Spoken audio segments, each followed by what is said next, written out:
Welcome to Eternal Elements Learning Podcast, brought to you by Atyasa Online. These podcasts are a part of the audio certificate programs on Atyasa Online.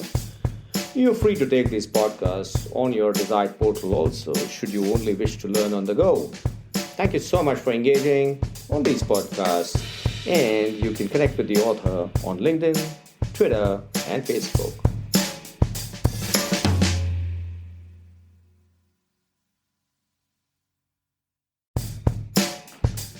Welcome back. This is Niket Karajagi from Eternal Elements, brought to you by Atyasa Online. We're in Season 8. We're discussing international business. I spoke about the trade theories, and I talked about the mercantilist approach. Export surpluses was the whole objective of the mercantilist approach.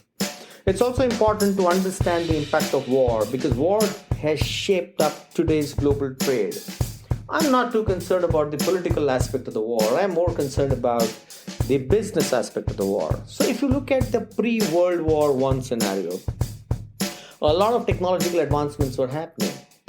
There were colonies, monarchs, the royalties. They were actually extending themselves and occupying a lot of colonies. From these colonies, they were picking up raw material. The raw material was coming back into the kingdoms, where because of the technological advancements, value addition was happening, and then export was happening either back to the colonies or to other countries. Land, sea, ocean is very, very critical when it comes to trade, and more so when we discuss trade in the pre-World War I scenario. In today's world, of course, the air route and the pipelines also become a part of the transportation mechanisms in the supply chain.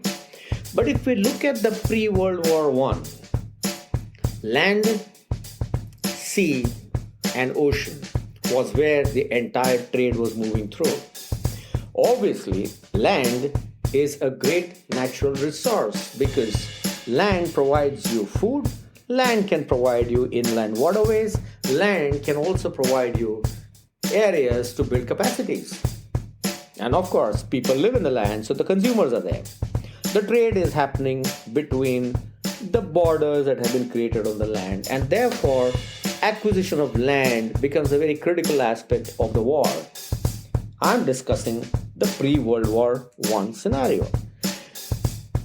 What happened that the war got created? Well, multiple reasons. But if you were to look at it from the trade point of view, a lot of mercantilists were actually moving big time into trade.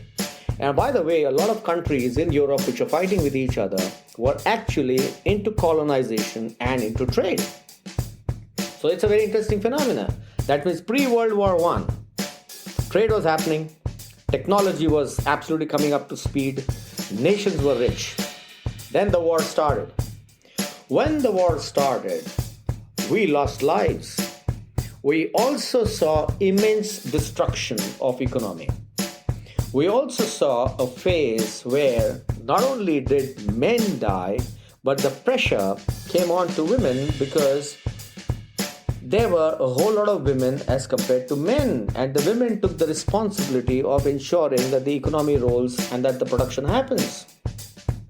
America, post-World War I, emerged as a very, very powerful country. It started generating exports for itself because of the warring nations. The warring nations were dependent on them. And therefore, US also started lending a lot of money to Europe. World War I and post-World War I saw immense increase in warfare technologies, medicine. A lot of developments happened purely post-World War I. But the problem was that the economies were under major stress post-World War I. So World War I changed the perspective of trade. That's important to understand. The economy crashed. And when the economies crashed, there were certain economies which are doing well, and there were certain economies which are not doing well post-World War I. And this imbalance was something that got extended into the interwar period. In my next podcast, I will talk about the interwar period. But it's important to understand that even post-World War I, the mercantilist approach was something that was playing up, and there were colonies, and those colonies actually started creating a lot of freedom struggle. So the turmoil also started there post-World War I. So A scenario of conflict got created, economies came under stress, trade routes came under stress, and we shall discuss that as to what happened during the interwar period. It's a very interesting period to assess and to understand because that shaped up World War II, and World War II shaped up the globalization today. Thank you very much. This is Niket Karajagi signing off from Eternal Elements, brought to you by Test Online.